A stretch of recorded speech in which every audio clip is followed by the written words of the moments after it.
Thank you very much, PCS. Good morning, everybody. Guten Morgen. I would have continued in German, but I know there are too many people here who don't understand it.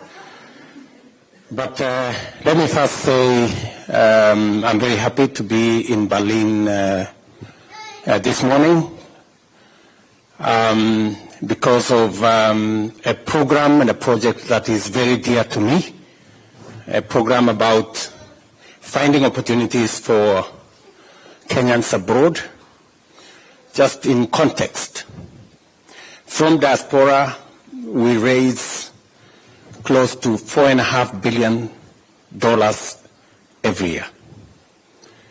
And the hardworking people of Kenya around the world are doing us proud and keeping the flag of our country flying high wherever they are. Our Kenyan human capital, and I speak about it very proudly and very often, is the best resource we have.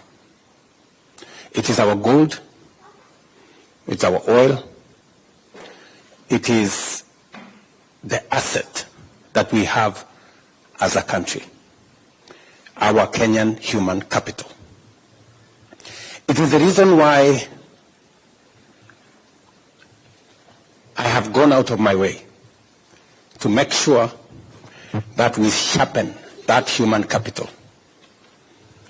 It is the reason why we have hired 56,000 teachers in the last 2 years, the highest in the history of Kenya, because we want to give every Kenyan child a chance to get education, because the best way to sharpen and to make good our human capital is to make sure that they get the correct knowledge, they get the correct education, they get the opportunity for training, and they get an opportunity to acquire knowledge and skills. It is the reason we have expanded money going to our TVETs and money going to our universities. It is the reason why we are having a very big conversation in Kenya on higher education funding, university funding, because I consider the opportunity for Kenyans to get education, knowledge, and training a very important opportunity. And because knowledge and training and education is important to us, I said earlier this morning that we spend about $5 billion every year in the education of our citizens. It is the reason why we increased by about 120 billion shillings, almost $900 million, our education budget. And because we are developing our human capital, and I'm saying this in the context of why I came for this Citizens Festival,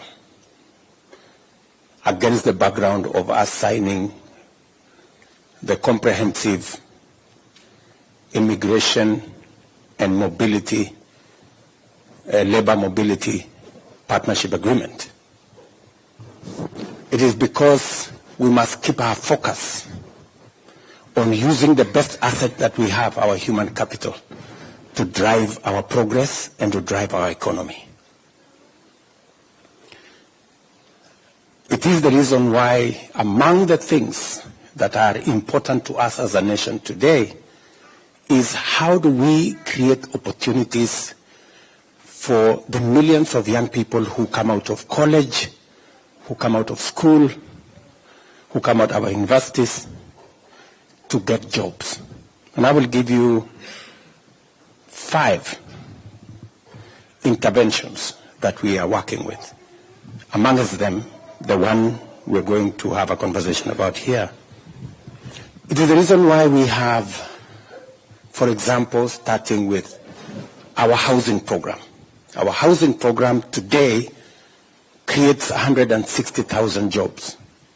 160,000 Kenyans who are not working 2 years ago, they are working today in our housing plan.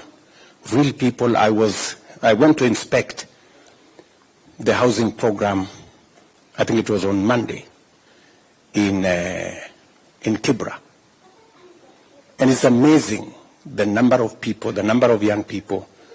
And when I talked to some of them, they were telling me that because we've worked here for a year, we want the recognition of prior learning. We've acquired skills here. How do we get papers so that when we move to the next project, we are not being hired as casuals, we are being hired as skilled labor because we have acquired skills. It is the reason why we are working with UNIDO and others, working on our county aggregation industrial parks. It is the reason why we have new 5 special economic zones and export processing zones that will tap into creating opportunities for employment for export of textiles, of agro-processed goods, and we are looking at opportunities on how to expand jobs in that space. It is the reason why, number 3, under our digital superhighway program, we are expanding our digital hubs. Majority of our Tibets today have a digital hub. We have close to 140,000 young people in our Tibets today who are working online. I was very, very impressed when I went to one of our Tibets, and I was telling the German Chancellor yesterday, when I went to one of our Tibets, and I found a young man there called Brian, and he said, Mr. President, I am working for an AI company in Germany. And this is Brian, who has not even been to Nairobi. He even doesn't have a passport. But he's working for an AI company, and we are yet even to pass AI regulations in our parliament. But he's already way ahead, you know? He's already way ahead. The conversation we were having this week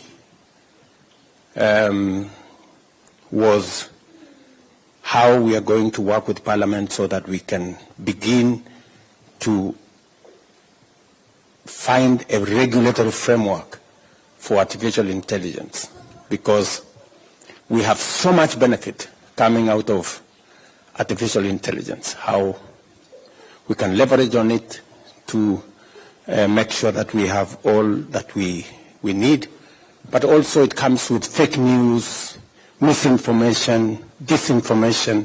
How do we manage that? Because it undermines, you know, the benefits of technology.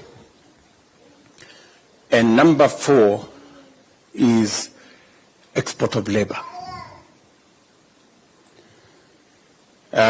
We have re-engineered the National Employment Authority. Earlier this morning, we had the CEO, the grand lady there whom I recently gave the job to work as the CEO of our National Employment Authority. And they are doing now a wonderful job. It was a moribund organization. It was an almost dead organization. We have put in new energy into the organization, and they are helping us reorganize that whole space around labor migration, making sure that we are organized. I know in our midst, you can sit down, I know in our midst here we have agencies that deal with export of labor. We've had a serious problem with corruption and confusion in that space, and we've had to exit, I think, close to 500 companies, agencies that were doing the wrong things. And we will continue to weed out the crooks and the people who are less than straight, who are taking advantage of jobless people in Kenya. so that we align it with what we think as a country we can get from the international labor market. And to make sure that that space is organized. Apart from organizing ourselves and the institutions in Kenya, Mr. Mushangi there, who is the chairman of the Labor Committee in Parliament, now has the Labor Migration Bill that we are working on to provide again another, legal and institutional capacity for us to manage matters labor properly. We are also establishing the Diaspora Placement Agency under our State Department, again, to make that whole exercise seamless. And it is the reason why when the President of Germany came to Kenya last year, and I had a conversation with him, and in having a one-on-one with him, he told me, Mr. President, we have a labor crisis in Germany. We need close to between 250 and 300,000 people, skilled laborers, semi-skilled laborers, semi-skilled labor in Germany. And it's because of that conversation that we started this endeavor. I called the ministry, I detailed Rosalind here, and we've gone through the motions back and forth. How many you've come to Germany? How many times? So many. Yes. Yeah. So there's been a back and forth between our teams, and yesterday became the climax when we could actually sign off this comprehensive migration and labor mobility partnership that will provide, and this is just for Germany. We are negotiating for another maybe almost 19 countries on how we want to make sure that there is a formal way that Kenyans can work, so that we can also protect Kenyans who come and work here. There must be a framework where we make sure that nobody takes advantage of them. They are paid what is due to them. They are treated in the manner in which they should be, because in the absence of an agreement, it becomes difficult to enforce. So that agreement will give us the opportunity to enforce the requirements of the law in this country, as we also jointly do it in Kenya. It will also give us the opportunity to make sure that there are no abuses of Kenyans and nobody takes advantage of our country. And as I said earlier, it is my belief that as we train, as we give exposure to more Kenyans to work in manufacturing entities here, in factories here, in different sectors here. I remember yesterday in the press conference, I told Chancellor Scholz that we are giving you our labor now,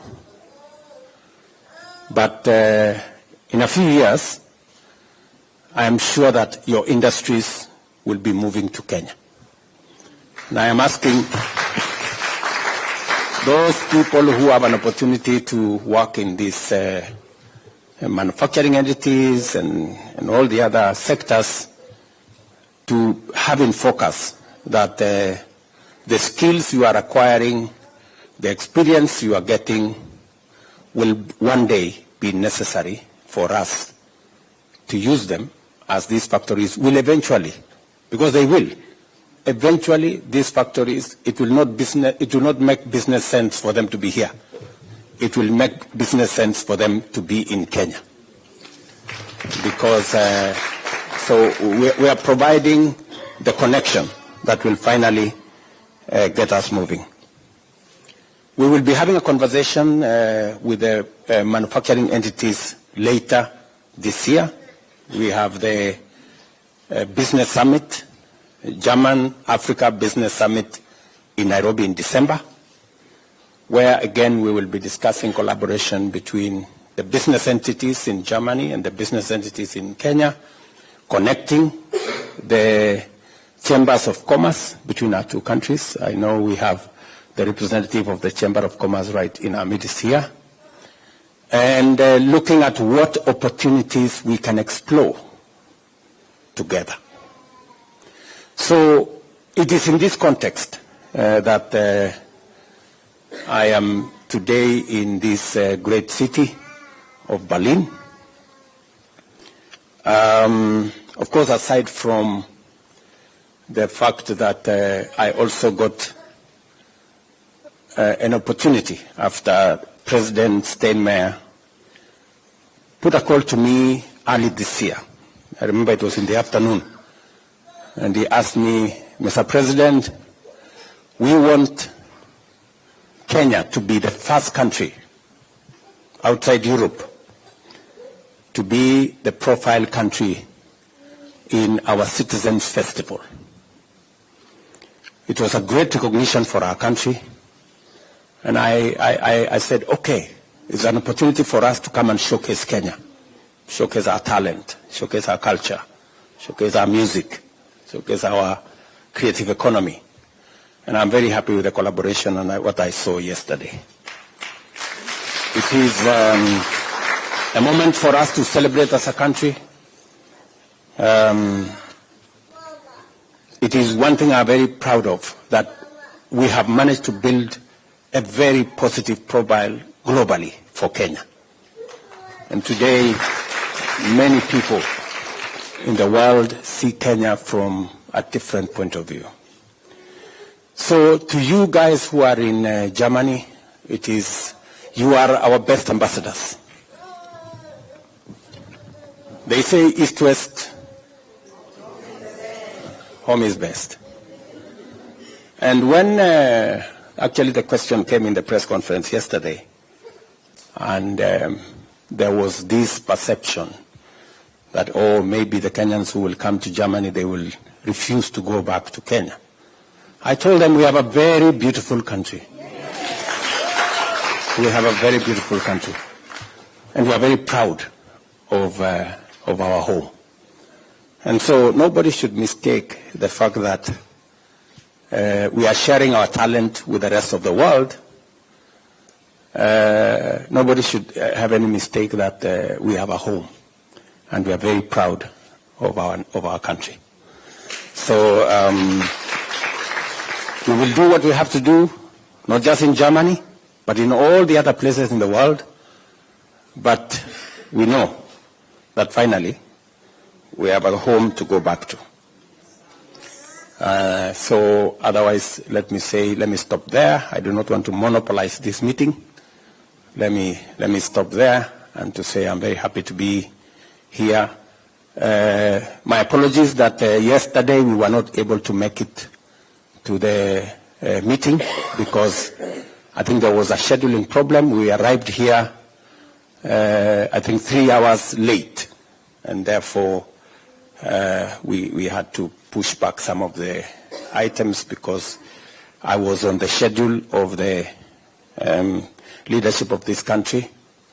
But I did tell Ambassador here that we must find a way of remedying the thing we didn't manage to do yesterday. I remember I met some gentleman at the festival and he asked me, so Mr. President, what's going to happen tomorrow? Can we schedule the meeting? I remember that. I've seen that guy somewhere here. Oh yeah, here. Yeah, so I told him I'm looking forward and we will reschedule it for tomorrow. And I'm very happy that we are having this meeting. And thank you very much for your understanding. Asante sana. So I'm told some good people here have a few, maybe they want